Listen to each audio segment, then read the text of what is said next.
This is Marketing Jam, a show featuring the brightest minds in marketing.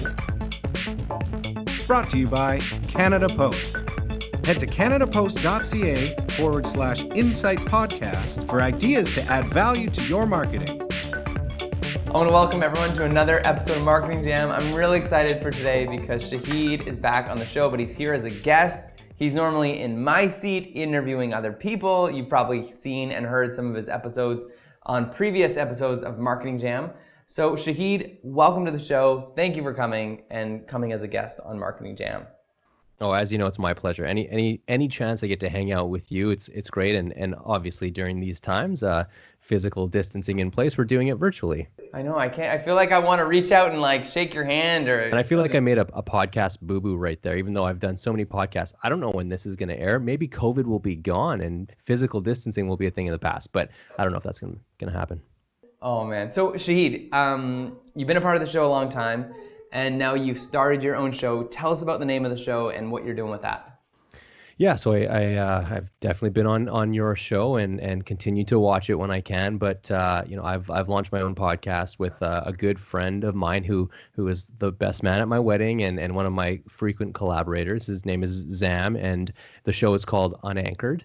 And we're both former journalists and broadcast journalists, and so we've always had our fingers and toes in broadcasting in some way or another. But both left the industry to pursue other things, and podcasting was something that I pursued, and marketing, and as you know, and but podcasting was our first love and our entrance into broadcasting. And so when we became Unanchored, we wanted to get back on the desk, so to speak. So we started a show to talk to people about their journey through their own lives of becoming unanchored, whether it's in journalism or otherwise, and then kind of how they navigate their lives and the struggles as well as the positives, for sure.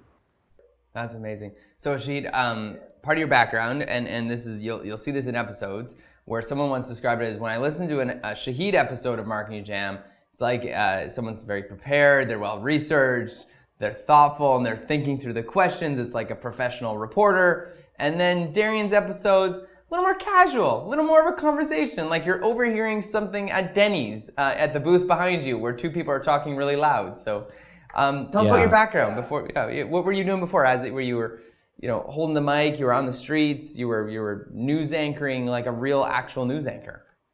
Yeah, that was, I guess that was always the career goal for me, was to end up on TV, to end up reporting and anchoring. And it was always in a sports capacity. That was my goal. I wanted to be a sports reporter. I wanted to be reading the highlights at the sports desk and at the games, after the game, interviewing the players. And I got to do some of that, which was a lot of fun. But I also got to do some serious stuff with news and covering some really important events in both Ontario and Vancouver. And so I was trained as a journalist, but a broadcast journalist specifically. So telling a story, but telling it through broadcasting and asking questions and then weaving things together. Those are nice words. You're always kind to me, but I've always been envious of the way you talk to people, and it's so casual, it's so conversational, and it comes across like you don't know, you haven't done any research, but it doesn't come across as you don't know what you're talking about, because you do. And you kind of know a little about a lot, and that comes across too. So I've always been envious of your ability to keep it loose and fun, for sure. So Shaheed, we need to talk about a project that you launched right after you went out to start your own agency, the documentary. Tell us about this project, how you funded it, and what happened with this show. Yeah, so the short film is what you're referring to. It's called Speak, and it's actually a fictional story, but it's based on a lot of real life events and real life feelings that I've had. So Speak is a short film about a Muslim girl, a high school aged Muslim girl, who wakes up one morning and sees on TV that there's another terrorist attack that's killed a bunch of people, and there are Muslims that are claiming that they did this, and her being a Muslim, it kind of sets something off in her that she's annoyed that people keep giving her religion, which she knows to be a peaceful one, a bad name. And especially because she's doing a speech for class president that day, and now she has to go in front of the whole school on this day.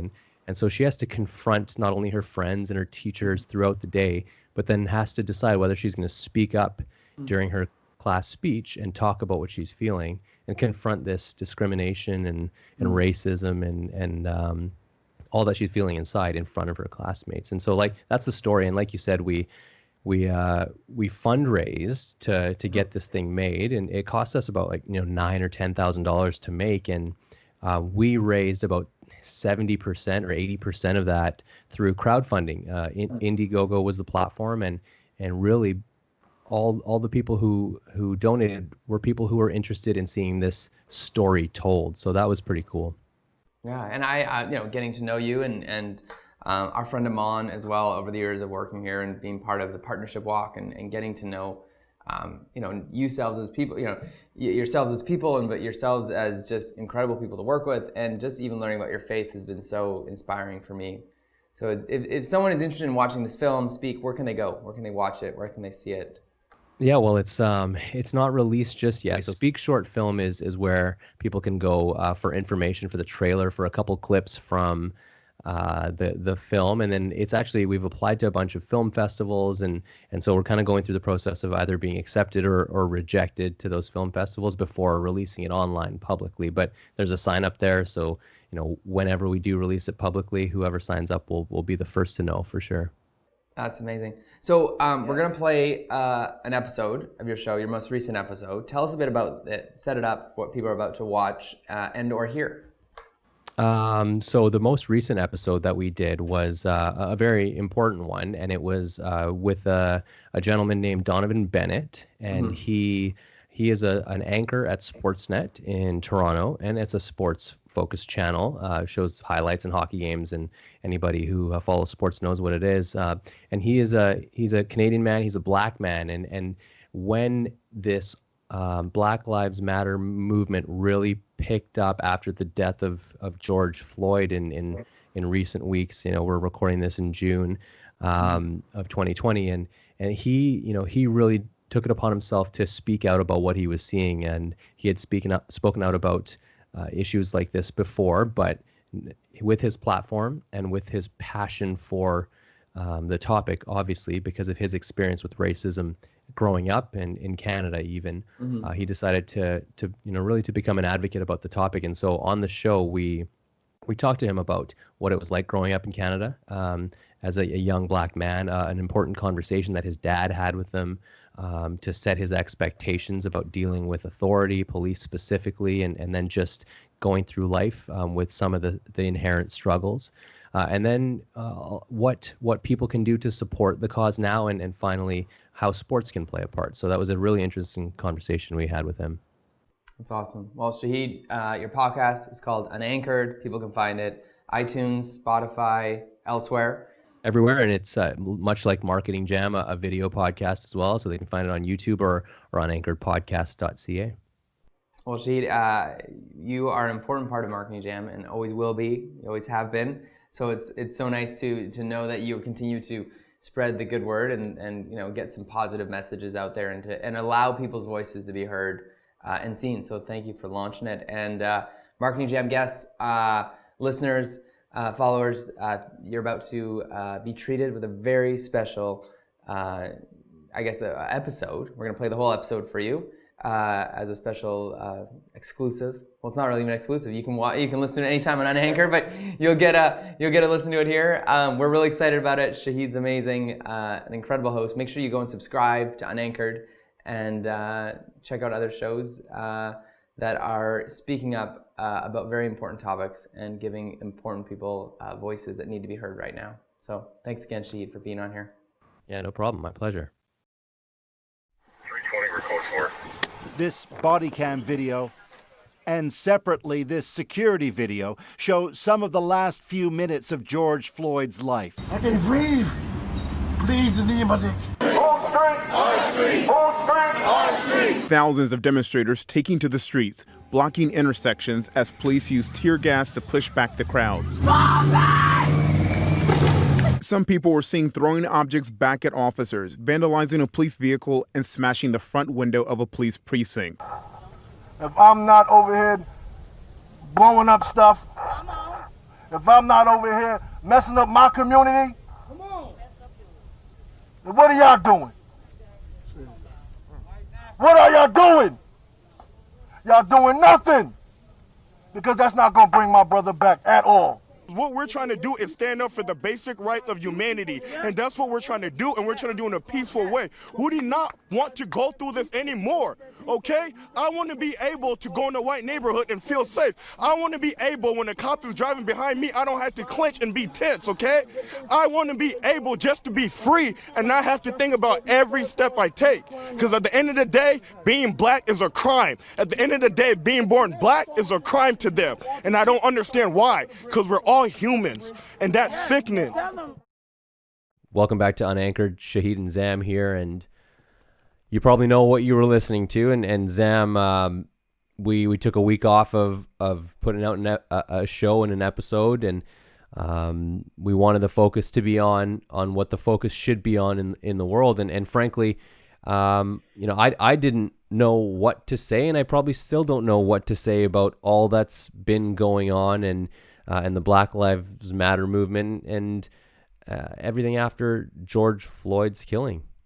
Yeah, it's been a tough 2 weeks it's been a tough 3 months for people all over this world, tough 6 months for people all over this world, but and certainly tough hundreds of years for hundreds and hundreds of years for lots of people, right? And black people, for sure, in this moment is what we're focusing on. Exactly, and this week and over the last 2 weeks, we've been focusing on the racial injustice and the treatment of police towards African Americans, African Canadians, towards black people in general, and primarily in North America and Western Europe, or all over the world, really. And it's been a moment that I think that is kind of woken everyone up. Yeah, for sure. And last week we decided not to publish an episode. Like we said, we kind of wanted to do our part in silencing what we were talking about and letting the most important voices and messages get out there and be heard. But it's just not realistic for everyone out there to just stay quiet. And frankly, a lot of the conversations and the people at the forefront of these conversations are saying it's not helpful either to stay quiet. That's what people have been doing. People like us who aren't black people and white people and anyone who is not at the center of being affected by this racism. If you stay quiet, you're not helping. And in many ways, you might be hurting the cause to end racism and racial injustice. And so on this episode of Unanchored, what we're not going to do is we're not publishing an interview that we've pre-recorded. We're going to focus on what's important to talk about now and hopefully for a long time to come, or maybe hopefully not for a long time to come. But we do have an important guest to talk to. His name is Donovan Bennett. He is a writer and a personality, a broadcaster at Sportsnet, and he is a black man. He is Canadian, and he has in the last several weeks been very vocal about what's going on and why it's important, and maybe more so what we can do about it in sports and outside of sports. And he has talked about this previously, but he has certainly taken it upon himself now to amplify these stories in his voice as much as possible. And his platform has grown as a result. Well, being one of the few personalities, being one of the few black personalities on Sportsnet, it's really helped. His platform has grown, and he's able to get his work out, the stuff that he's written, and some of it, and his stuff written about racial issues, about black issues, giving them a place where they need to be heard and they need to be read. And as a sports journalist for himself, he's really worked to put the onus on white athletes as well, that they are a catalyst and can be a catalyst for good in this situation. And we've seen a lot of white athletes, especially from our perspective, from what I've been reading, in a lot of white hockey players have really come out and I think have done what have spoken out for the first time on these issues. And I guess I guess I'm proud to say that in my sport that they're starting to wake up, because I don't remember ever hearing white hockey players talk about racial issues ever before. Yeah, absolutely, and we're going to talk to Donovan about that, and certainly his story, how racism has affected his life, and what he has done in the recent weeks and months, and even prior to to keep that conversation at the forefront, and he really, more than anything, kind of helps us situate everything, and really where we stand in this equation, what we can do moving forward. And for me, it was important for us, after taking that pause, to come back and talk about this. And I hope it's not the end for us. And I know it won't be. This is the start of many conversations. And while we will bring you the conversations that we have pre-recorded with some great guests about some other topics, this conversation for us is not going to end. And for me, that's because in this time, I've noticed what a lot of people are calling blind spots, right? I've noticed some racial and racist blind spots in my regular day-to-day behavior that I need to change, and I've noticed that I have a tendency of staying quiet as opposed to speaking up to support others, and over time, as I've grown older and as I've become more comfortable in my own skin, so to speak, I've felt more comfortable defending others about things that aren't necessarily directly related to my life. And this whole thing has made that even more clear to me that I need to do more of that. Oh, for sure. And what gave you more awareness of these protests? What helped kind of bring that this to the forefront for you? Yeah, I mean, it's a good question, and I think that for a lot of us, that seeing that video was quite shocking and eye-opening, and disgusting and angering and scary, and it really has this, I had this visceral emotional reaction to it, and that's part of it. The protests that followed up certainly were a big part of it. I think it's everything together. I don't know if there's one thing, and and then watching the movie Just Mercy around the same time, I made the conscious decision to watch that movie based on a true story of a man named Brian Stevenson. He's a lawyer who fought for the lives of people on death row who were wrongly accused, essentially, and put on death row for things they didn't do, and many, if not all of them, black people, and but not all, certainly. Actually, now that I think back to the movie, but many, of course. And I had actually for a couple of years avoided watching that movie, even though I knew it was going to be a good movie. It had Jamie Foxx in it, who was always good. Michael B. Jordan, who has become one of my favorite actors. It was going to be a good movie. It was reviewed quite well, but I had avoided watching that movie because I thought it'd be too much of a downer, and my life at times feels tough, and I kind of want to watch things that will sometimes lift my mood and take away the focus from my own struggles. And I've in the last couple of weeks, I've felt so guilty about the choice that I made about that movie and not educating myself just because it was going to be tough to watch. And I watched it, and I'm so glad that I did. And so, like, everything together, seeing that video, the protests and the outrage, and a bit of that education with that movie, and some other reading I've been doing, it really opened my eyes as to how important now is, and how we as a collective, as a people, as humans, can't let this opportunity pass us by to get rid of this, because it's disgusting. And I know for you, sports has played a big part in opening your eyes.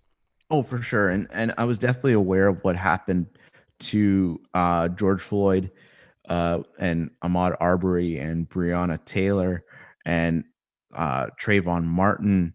The list goes on and on and on. And I hate to say this, but sometimes you get fatigued just reading the news. And what really started to kind of see that this is not going to be business as usual, as nothing is business as usual right now.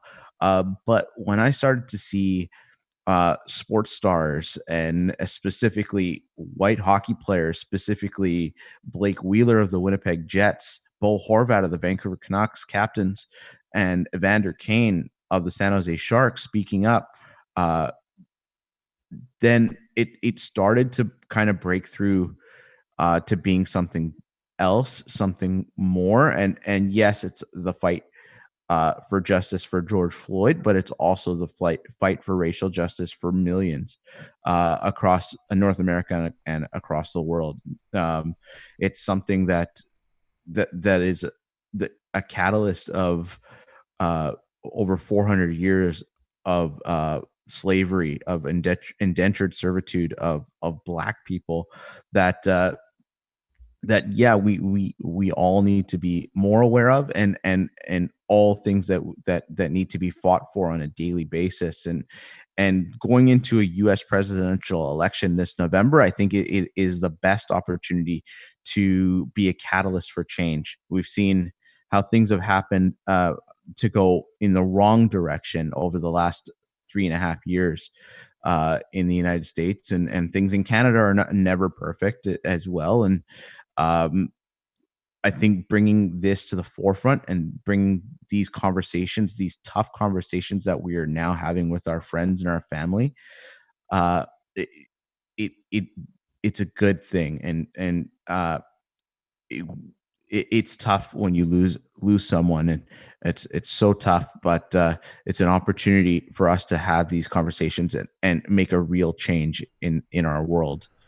For sure. And I was saying earlier that, I'm maybe as much a part of the problem as I am, a part of the solution. And yes, I'm a person of color. Yes, I'm a minority. And yes, I've faced racism, but now during this time, it has become so aware to me that I just can't relate, despite all that, to what, Black people in America and Canada and around the world have gone through and continue to go through. And I'll give you an example of why, if it's not already, quite apparent. But I made a short film recently, last year. I wrote, directed, produced it. And prior to releasing it, and it's still not out in the world, but even just making it public, I was questioning whether it's the best idea. Speaking out about my Muslimness and then putting a film with my name on it about my Muslimness, I was fearing for my safety. I've heard so many stories of Muslims in Canada, Muslims in the States, and around the world being attacked physically and attacked online, by bullies and racists and bigots. And, I feared for my own safety. I feared for my children's safety in the future. But in seeing all this, and even then, I knew that as a last resort, I can either not put that out, I can choose to not identify as a Muslim, change my religion. I have a choice, but so many people out there don't have the choice to change their skin color, and nor should they have to make that decision if they did have that choice. Something that they were born with, something that they were born as, is the reason that they are being, forget discriminated against, but killed. And that, just that juxtaposition further helped me understand that I can't relate, and I need to do more to relate. I picked up a book recently. A lot of recommended books out there. If anyone on social media has seen a bunch of recommended books, and I've started to read a couple, and one of them is called So You Want to Talk About Race. It's by Ijeoma Olu, and I probably butchered that, but hey, part of the problem, right? Anyways, it's a story of one person, her life as a Black American woman, and but with some historical context about racism. And there was a passage that stood out to me that also really helped me kind of understand how, one, I can relate but I can't. And I'm just going to read a bit of it. Often being a person of color in a white dominated society is like being in an abusive relationship with the world. Every day it's a new little hurt, a new little dehumanization, and we walk around flinching, still in pain from the last hurt and dreading the next. But when we say this is hurting us, a spotlight is shown on the freshest hurt, the bruise that's forming. And look at how small it is. I'm sure there's a good reason for it. Why are you making such a big deal about it? Everyone gets hurt from time to time, but the world ignores the rest of our bodies, which are covered in scars. And, I often feel that way with my mental health, that,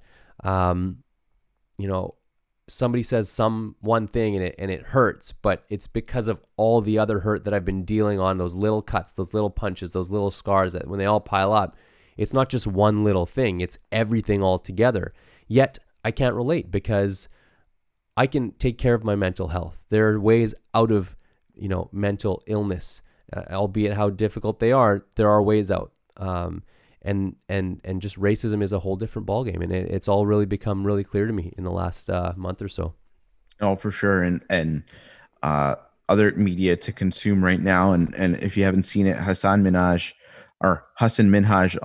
from the Patriot Act on Netflix, on No Longer Staying Silent. That's a really good watch, as well as Neil Brennan, who is a comedian as well, and he is the co-creator of the Chappelle Show, on saying on to those in positions of power, i.e., bosses hiring managers, to hire Black people and increase the diversity of stories and experiences in your offices and companies.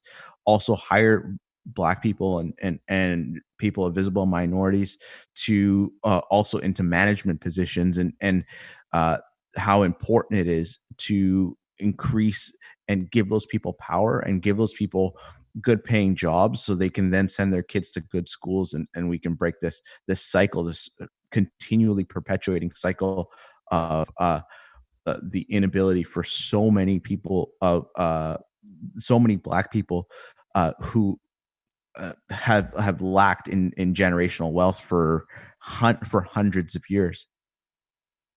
Absolutely. Lots of good resources out there, and we'll link to a couple on our website, unanchoredpodcast.ca, and happy to have your listeners share some more with us. But let's get to our guest. I was going to say, feel free to share links with us through our social media sites. And unanchoredpodcast.ca is our website link. Already know that, but definitely through Twitter and Instagram as well.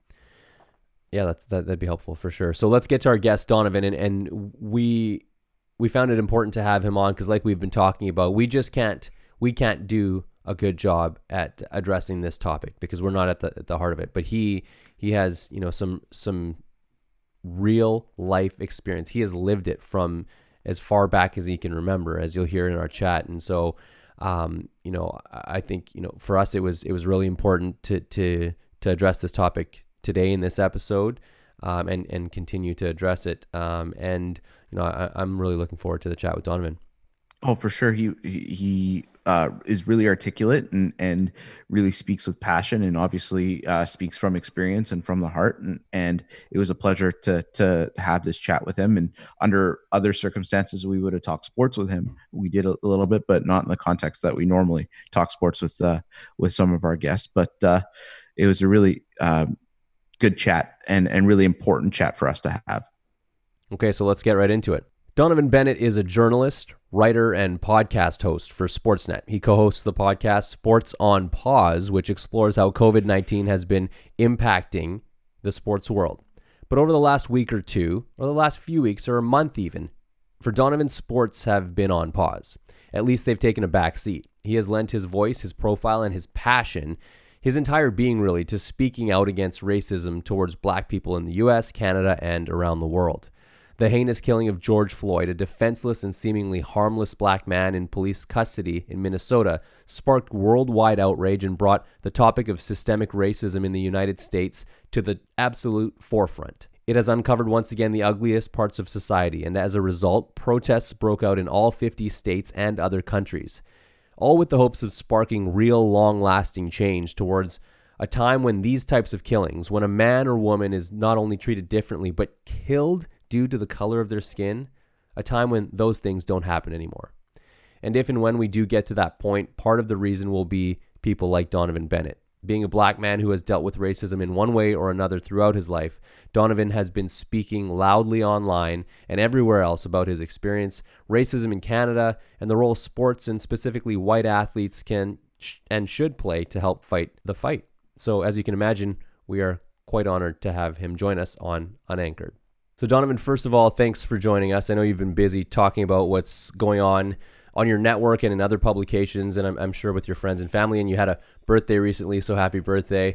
And on top of that, you have a young family to focus on. So again, we appreciate you making the time for us. How are you doing these days?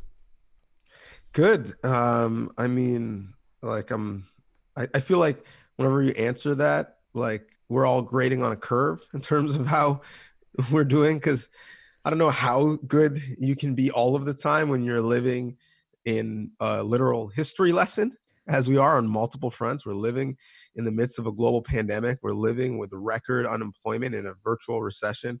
Oh, and just like I'll have a side of race revolution as well at the time. So considering all of that and considering all that's going on, I do feel very blessed to have my health and the health of my family, have the support of my family, which certainly helps my mental health, and blessed that I have gainful employment to wade through these, uncharted waters, but also to give me an outlet of something to focus on, but an outlet that I'm passionate about, to speak to some of these issues, and that's what I've been able to do. Yeah, no, I definitely hear you on a lot of that, and we all can relate on a lot of what we're living through the coronavirus, and also just the heaviness of what is in the public sphere these days. I know we can also relate. You've got a young one at home, and so that keeps you focused when maybe your mind can wander sometimes too. But under normal circumstances, we would have likely had you on as a guest to talk about sports and your journey to making it to TV, hosting a podcast, playing university football, so on and so forth, parenting, for me at least. The three of us actually have a lot in common in that respect, and we may have even touched on discrimination and racism during your rise to where you are. And many people prior to the last couple of weeks, including myself, may have probably ignorantly said that we too have experienced racism growing up in Canada. But certainly now that becomes even more of a divide, I think. And many of us have been reminded recently, and so tragically, that it's just not true. We can't relate. And for me, the big difference between you and I becomes apparent, if not simply by the color of our skin, but by this story. And I wanted to share this as we start. The other day I was driving, had my phone in my hand at a red light and my water bottle in my hand. And then I saw a cop across the street. And in an instant, I dropped them both, put my hands on the wheel to show where there was nothing in them. I was scared that I was going to get a ticket. You recently wrote a very in-depth article, which we'll get to in a bit. And you referenced a talk you had with your dad about keeping your hands at 10 and 2. Can you tell us a little about that chat and the importance and impact of that conversation on you? Yeah, so that chat probably would have been when I was 15 or 16, right? Like just starting to think about driving, getting your learner's permit, doing the young driving school lessons where they teach you literally to have your hands at 10 and 2 at all times, check your blind spot, all that stuff. And so that talk was not in reference to smartphones, because they didn't exist at the time, right? I was probably dealing with a Motorola Razr and a pager at that point in my life. But it more so was about being smart. And it was a bigger conversation. It wasn't just driving. It wasn't just interaction with law enforcement and the police, but it was an overarching conversation that was not just one time, that it was continual, about the fact that like you have to understand and appreciate the fact that you're different. Thus, your actions and your movements have to be different, and you can't afford to be caught into some situations or even have some of the same behaviors of many of your white friends, because you're going to be treated differently. And so that went to things like work ethic, that went to things like moral compass you have in terms of how you do your work and the papers that you hand in. And that also was a conversation that let me know in no uncertain terms that he was able to navigate all these things as a black man in Canada. His siblings had, his family had, and so that I was armed with information based off his experience to do the same. There's no excuse as to why I shouldn't. But at the same time, that everything you do, you're going to have to make sure that you're very, very careful. And the most, I guess, egregious example of how you have to be careful is in your experience with the police. But even things like my appearance, I literally can hear the voice in my head, and people often, now that I'm on TV a little bit more and I'm more of a visible presence, people often talk about, oh man, you really dress really well, you have good style. And that's a real nice compliment. And if you look at people in my family, they're all you know, saying they're pretty stylish sounds like just a douchey thing to say, but they all take pride in their appearance. And that's the exact phrase my dad would always say: take pride in your appearance. When you leave this house, make sure that you're put together, you look good. And it was not because he wanted me to be on the cover of GQ when I was older, because he knew that immediately when I was seen, I would be judged by how I look. And my appearance was going to say things to people before I ever said anything with my mouth. And so that's something that I still hold with me to this day. I'll even share a story with you in real time. Full disclosure for people who are just listening to this, I had to break away just before we started recording this to do something quickly. I had to take a couple photos. And the photos I was taking was of some clothing for a wardrobe choice that I have for this special that's coming up on City TV and Sportsnet simulcast, a special about race. So this may have already happened depending on when you're listening to this. But I'm like double and triple checking my wardrobe choices with our stylist, because I know that I don't want to look too casual, that like I don't take the topic serious.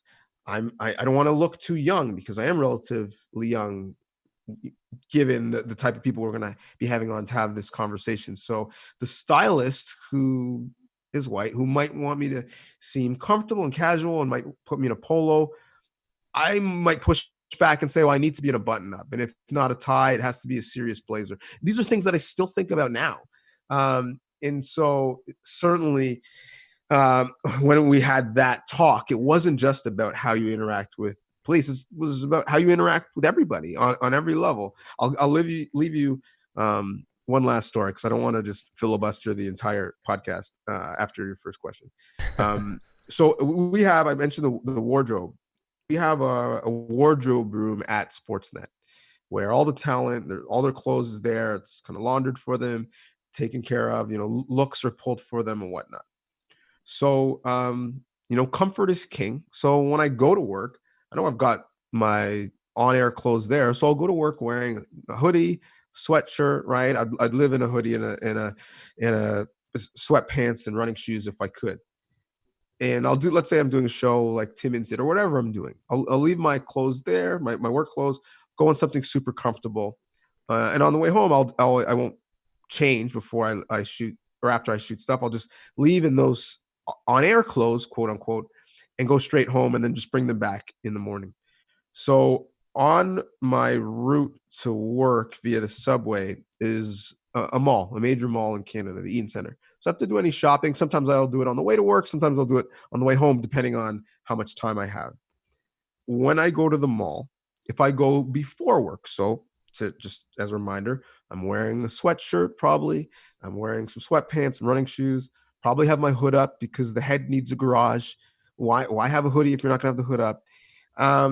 The treatment I get in those stores in the mall is extremely different than if I go after work, where I'm wearing my suit, where I'm wearing a tie, where I'm wearing dress shoes. So even though I'm not going to run out of the mall stealing anything, I do realize that people are kind of asking me a little bit more aggressively if they could help me with anything, that they're pretending to be fixing some things on the shelves as they kind of gaze over to see, like, what are you doing in this store? But when I show up afterwards with a suit on, they greet me with a smile, tell me their name, listen, if there's anything you need, I can pull something for you. The experience is entirely different. And so I always know that in even small interactions like that, Martin Luther King's dream is not yet realized, where I would be judged by the content of the character, not the color of my skin. I mean, you haven't even been able to judge the content of the character yet because I haven't said anything, but I know I'm always being judged. And that's a talk that I had with my dad. It sticks with me to this day. And at some point, not yet, because 13 months is probably a little bit too early to have that talk. Like, it might be a little heavy. The response I might get is, give me more cheese. Like, that's basically the rational thoughts that my son is having at this point. I'm certainly not having that talk in this year or maybe the next couple of years, but at some point, God willing, I'm going to have that talk. And so it probably, even though it will be, let's say 20 years, 30 years, maybe removed from when my dad had it with me, the talk's probably going to sound the exact same. It's going to be verbatim. You could take the transcript. I could just outsource it and have my dad give it to him. And I think that's kind of sad that the exact same talk my dad had with me, I'm going to have with my son. Like, I think that's actually the opposite progress. Yeah. Well, thank you for sharing that context, because it does really, situate this conversation in your life. So I appreciate you sharing that in depth. And we're talking a lot about racial violence, and we'll get into the aspect of police brutality as what we've been seeing here. And the names here are important, and some of them are Ahmaud Arbery, Breonna Taylor, Manuel Ellis, just to name a few victims of racial violence, including police brutality. And George Floyd joins the ever-growing list. Do you have an idea as to why this was the catalyst for national and even international protests against police brutality and racial injustice? Because this short list is by no means exhaustive, and it sadly goes on and on. Yeah, and I mean, I'd love to add some names to that list. Andrew Loku, Jermaine Garvey, DeAndre Campbell. Those are Canadian names. Those are names that happen in the country that I love, the country that often thinks that it is post-racial, which is impossible and factually incorrect.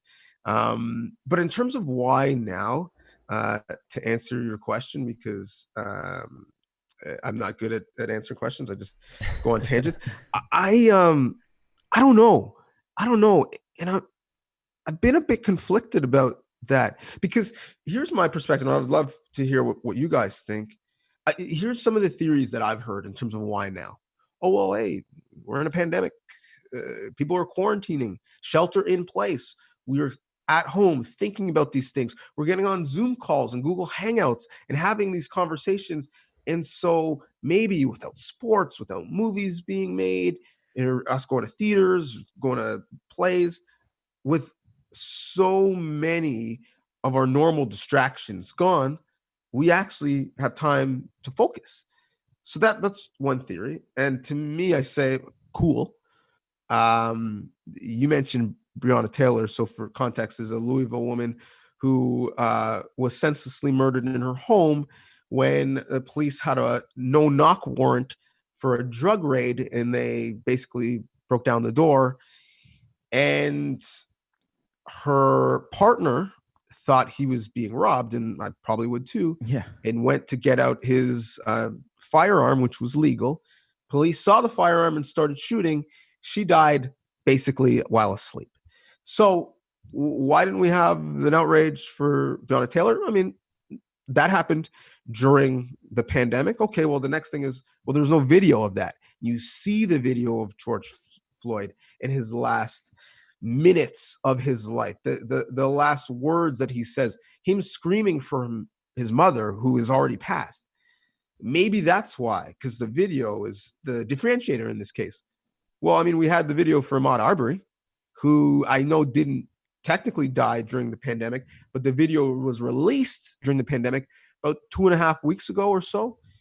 So why didn't we have the outrage then? I mean, like, people ran for Ahmaud Arbery and said, I'm running for him because he died while jogging. And for people who don't know the context of that, was jogging in his neighborhood in Georgia. He fit the description, conveniently, of someone who may have been doing some burglaries in the neighborhood. This was on a Sunday, midday. I'm not a criminal. I've never robbed a home, but I would assume ideal time in the deep South wouldn't be like church Sunday at 1 o'clock. But anyways, he was chased while he was running, hunted down, cornered, and gunned down by not police, by two kind of neighborhood watch vigilantes, a father and son tandem. So why didn't we have the outrage then? We saw that video that he was literally hunted and killed like he was an animal in a forest. Why didn't we have the outrage then? I'm not sure why it's different now. And it almost annoys me that it's not different, that it's becoming this like trending hashtag. So basically people are getting likes and retweets off of trauma.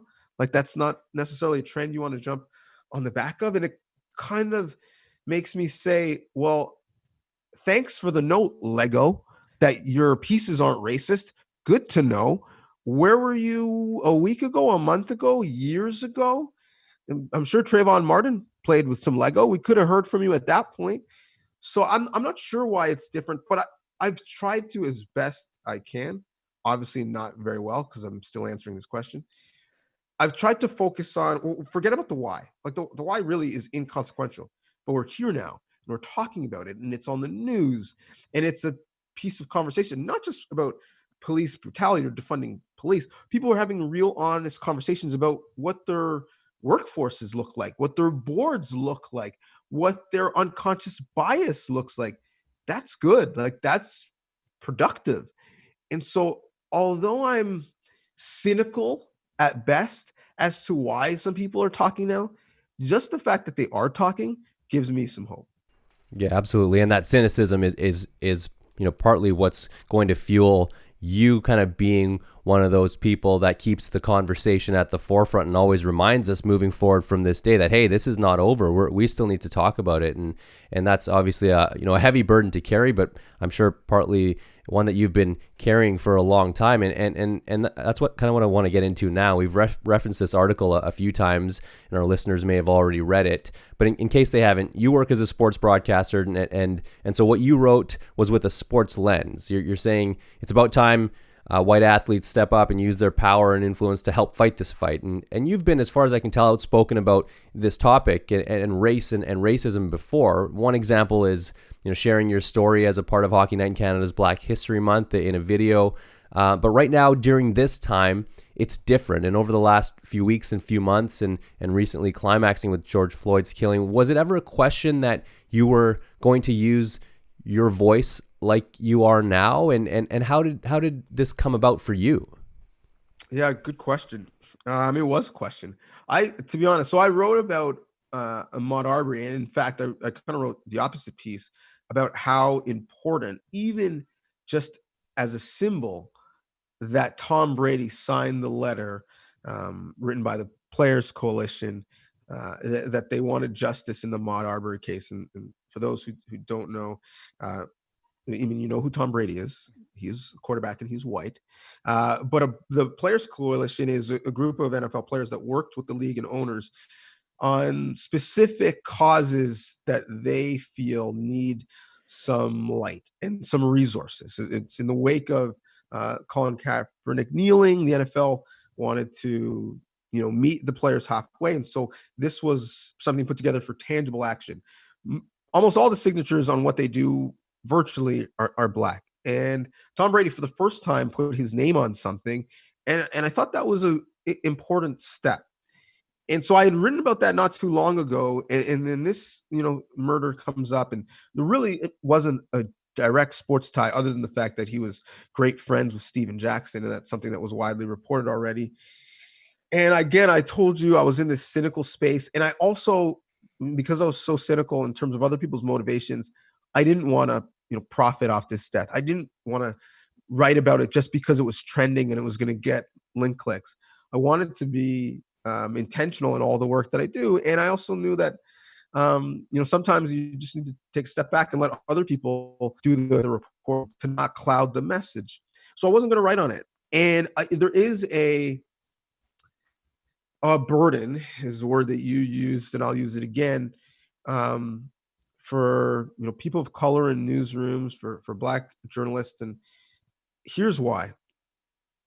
And I've certainly used my race to my benefit, right? And it's been used to my and other people like me's detriment for hundreds of years. So the least I can do is use it when I can. And one of the tangible benefits, intangible things about me that I can use is my experience with race. And so I've used it, as you mentioned, to tell Black History Month stories and differentiate myself from my colleagues to get some traction early in my career.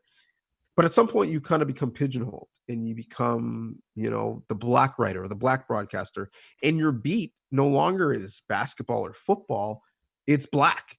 And so I remember in the wake of Colin Kaepernick, 2016, 2017, he was, certainly, as that story changed, him or anthem protests were in the news all the time.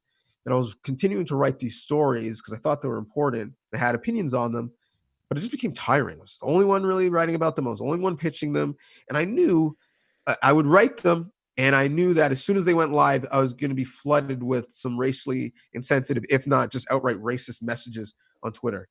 And I don't know about you guys, but when I wake up in the morning and go to work, I'm not like, all right, let's go. Race baiting tweets, bring them on. Like you just don't want to look forward to that. So I that dynamic in general was somewhat exhausting and challenging because I knew that these were important stories to tell, and there was a segment of the audience that was trusting me and counting on me to tell them, but I also knew that it really wasn't benefiting me personally to tell them.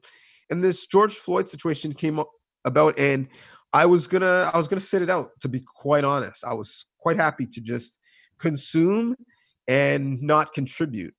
And I was explaining that dynamic on a Zoom call with a bunch of other Black Canadian media members that we kind of all are on a Instagram chat group together. Kayla Gray of TSN spearheaded it, and it was just as a way to support each other, share best practices, ideas, mobilize. And on this Zoom chat, I was explaining that sentiment, and some people got it. And Morgan Camel, to his credit, who's a great writer for himself, who had his own column in the Star for a while, is now working on some book projects, said, no, forget that. You have to write. He didn't say you have to write a George Floyd story, but he said you have to write these stories in general. He said people want these stories for whatever reason. Some people are finding them, desirable right now. We don't know how long that's going to last. There are page views in those stories, and if someone is going to get the benefit of writing them, it should be you. It should be us. So don't feel like you have to sit it out. Don't feel bad about it. Write the stories. And I kind of took it to heart. It's like, okay, yeah. And when I started to reflect more on the George Floyd situation and who was speaking up about it, but more importantly, who was not speaking up about it, I found that to be problematic. And that was the genesis of the story, because I didn't really know any other way to help, right? I think we're all right now feeling a little bit helpless, right? Whether it's in the pandemic or just in this scenario. We want to help. I think that's why we've seen the numbers at protests be so massive despite the health risks, is because people want to be able to do something. I've got so many texts from people saying, what can I do? What should I read? How can I be an ally? And for me personally, I'm not very rich. I'm not very compelling. I don't have a lot of power, right? There are only so many ways I can help move the needle on this conversation. And one of the ways is I do have a platform.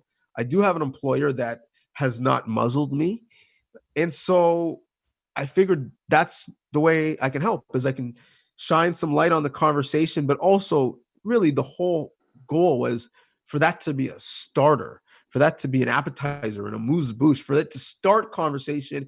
And then the real work, the main event, the main course was what people did after that, the conversations that they had, what that meant to them in their mind and heart. And so luckily it was relatively well received, in that I've heard from people it did just that. It started conversations.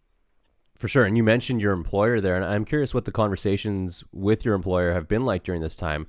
We've heard John Boyega, who's a black British actor who's starred in Star Wars and it made an impassioned speech in London. And he said, I'm paraphrasing, that the speech may cost him his career, and he didn't care. And LeBron James is on the offensive and doesn't seem like he intends to back down at any moment. And he can, because with that level of celebrity and financial stability, like you were talking about, maybe not having, I'm assuming that's true. It would only be human to have reservations before speaking out.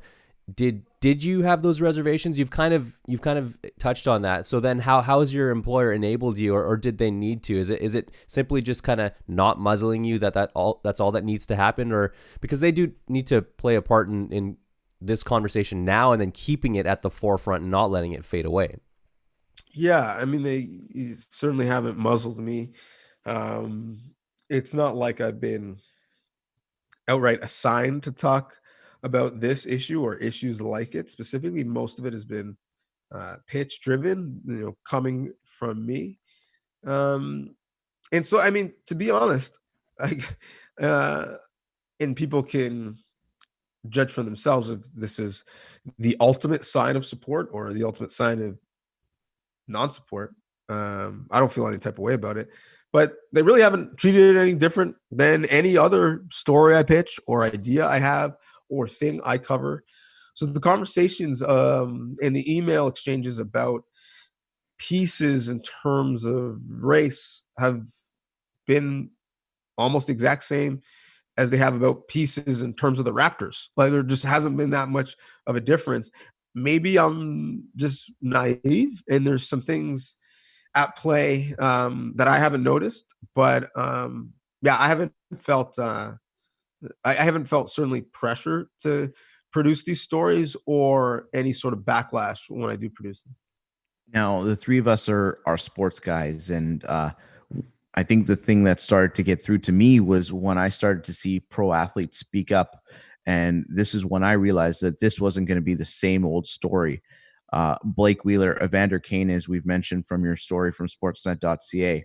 And now we're starting to see new initiatives from players. On Thursday, Tyler Seguin from the Dallas Stars not only wrote and tweeted about supporting the cause of racial justice, but also posted on Instagram that he and Marty Turco, former Stars goalie, marched with protesters in Dallas, and several NHLers and former NHLers, headlined by Evander Kane and Akeem Alou, have now created the Hockey Diversity Alliance. How impactful are athletes' voices in breaking through that noise? And how can they help move the cause forward beyond yesterday, today, and tomorrow? And specifically, that allyship from white athletes like Blake Wheeler and Tyler Seguin.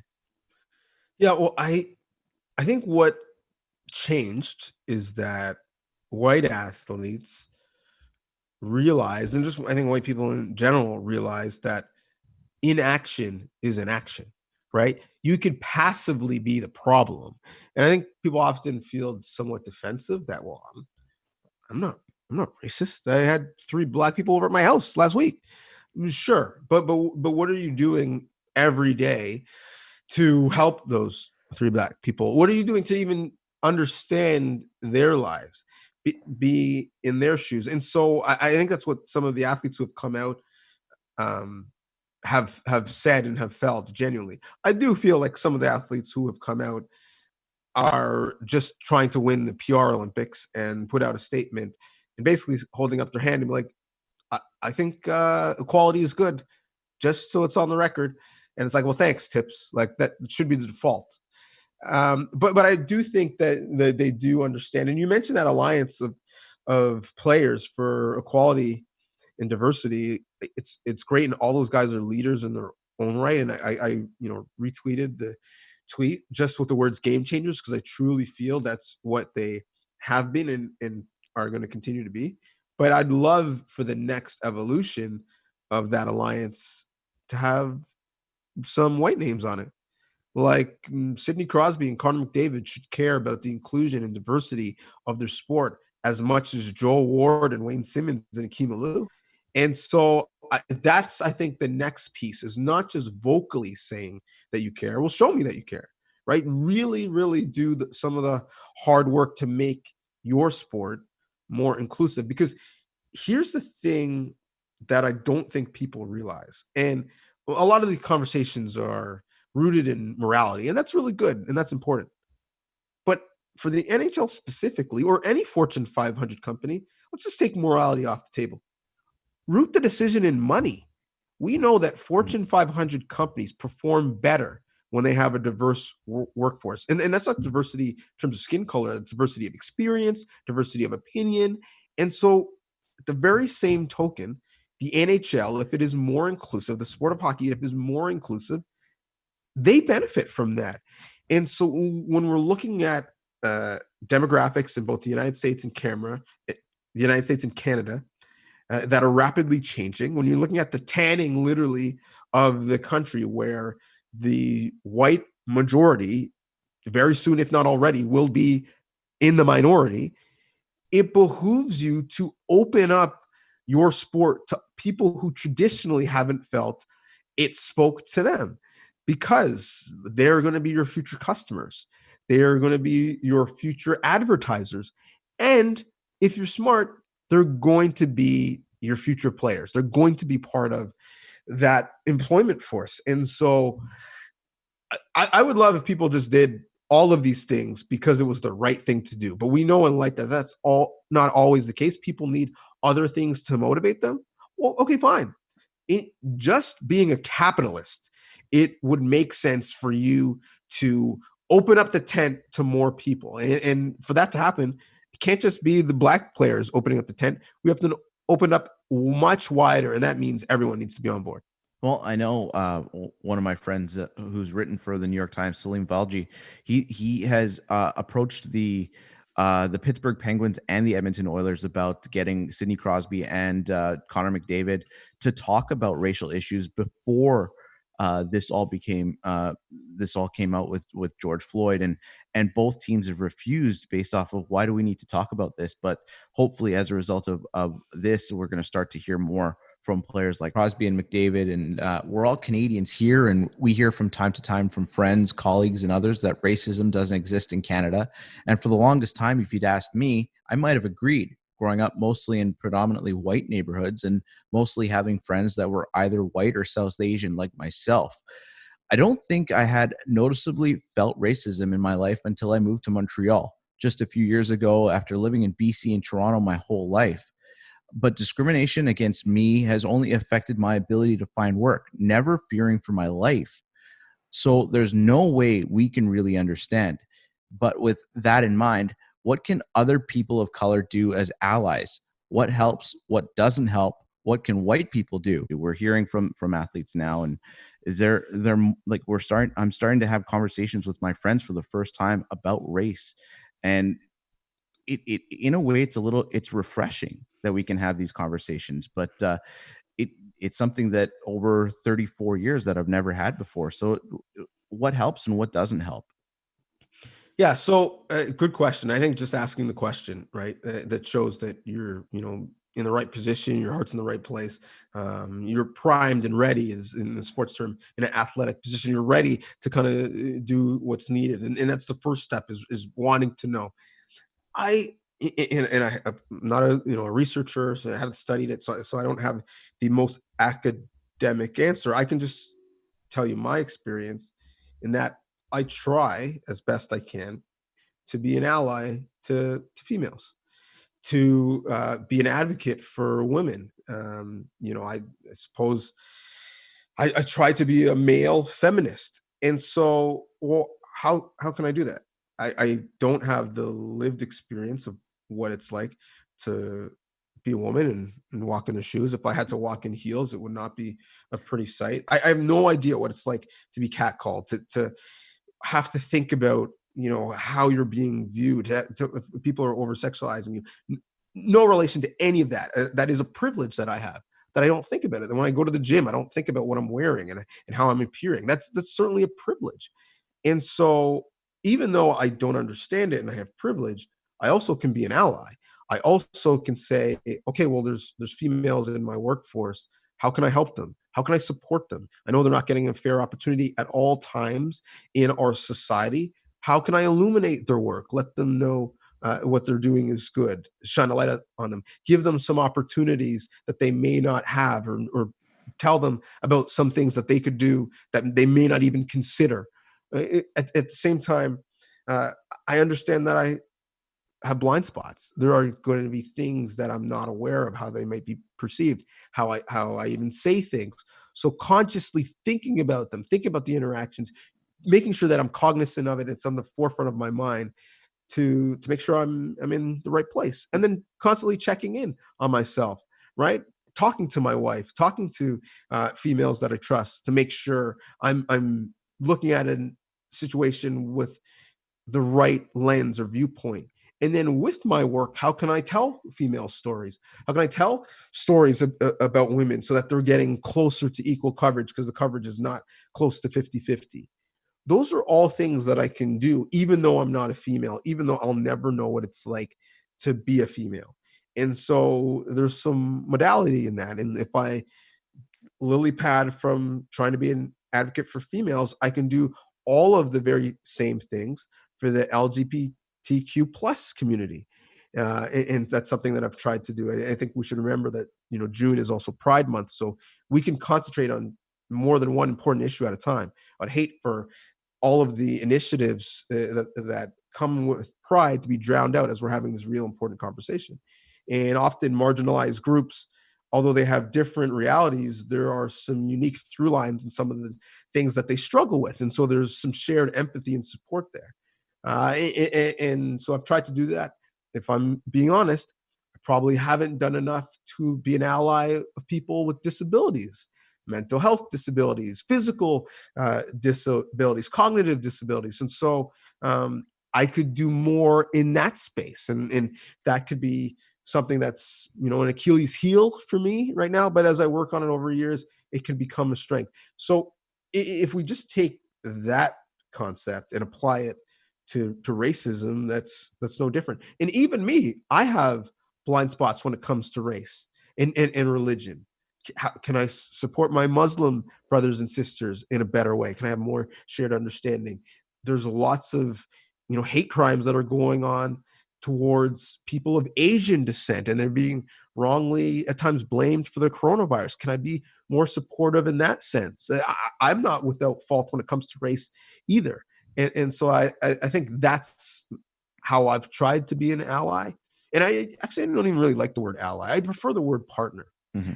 I think of allies as like United Nations. Hey, listen, sign this bill, and when you need me, you got my signature, I got your back, right? Like we both are kind of trading on some currency. Like I want a partner, right? As we think about partners in relationships or teammates in sports, I want someone who's rolling up their sleeves with me. They're in the fight. They might not be as impacted every day, but in the macro, they're impacted because they really care, and so they're just as passionate and their voice is just as loud. I want a partner in this fight, and I think we're getting much closer to that point. Well, we really appreciate you spending so much time with us this morning as we're recording it, and so I wanted to wrap up with one more question, and it's simply what now? There's an article out there written by Barack Obama talking about turning these protests into sustained activism and action. And part of that is a strong focus on voting. And that's certainly a way to make change. But, what does the future look like for you? And what do you want others to do today and tomorrow? You talked about that partnership. A lot of people talk about the coronavirus and this pandemic being a point at which we'll look back on and say, hey, nothing was ever the same after that. A lot of people are saying that this is the same for racism in North America and in the world, that this point is kind of a turning point. Do you see it that way? And how do we and how do you see yourself moving forward from this? Has life changed for you and it's not kind of turning back in your mind? It's changed for me just in the sense that, my Microsoft Outlook calendar app is the most used app on my phone. Yeah. Because I'm constantly kind of juggling, doing things like this and having these conversations. But my passion for the topic hasn't changed. My awareness. Certainly, the topic hasn't changed. And it's been part of my work, as we've discussed. So that really hasn't changed. And maybe the platform of me having the conversations will change. I mentioned I'm co-hosting a special on race on City TV and Sportsnet this week on Thursday. But even forget about that one special. That's something that we're constantly going to do. We're constantly going to have specials like that, town halls like that, just checking in to continue the conversation as it evolves, because there is so much that we can talk about. It is so nuanced in terms of what has to change overall. I'll use the Me Too movement as an example, and the Time's Up initiative. It was not just a moment. It was a movement, and it still continues to be. And the females understood that for so long we've been silenced, for so long we've been oppressed, for so long we've been scared to tell our stories because of the fear of retribution. But collectively, we have so much strength.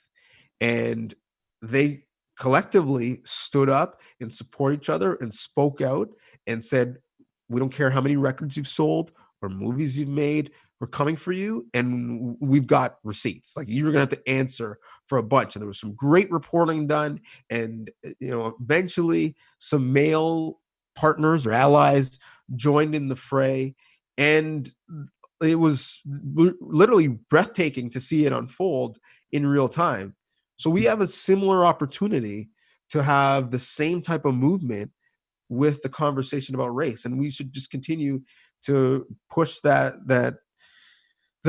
snowball down the hill until it gets bigger and bigger and bigger, and use the focus that we have now to say, okay, we're not stopping and talking about anti-Black racism. We need to talk about what's happened to the First Nations communities and the Indigenous people in this country for hundreds of years, and what is still happening to them. We can't stop there. We need to maybe expand the conversation. And if we're talking about equality, well, let's also talk about the LGBTQ plus community. And so that's what I want. I want it to be sustained.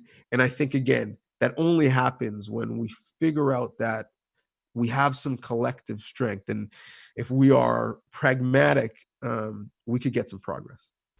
Absolutely. And, kudos to you for everything you're doing. And thanks again for joining us. I certainly feel different after experiencing, this over the last month, and even knowing that I have had blind spots. That has become so clear to me over the last, a couple weeks and month. And, certainly I think things have changed for me, and I hope they have changed for a lot of people so that we can kind of band together and be partners moving forward. So appreciate it. Continue to do the work that you're doing, and, hope you keep well in quarantine there with the family. Thank you so much. Same to you. Pleasure to be on with you guys.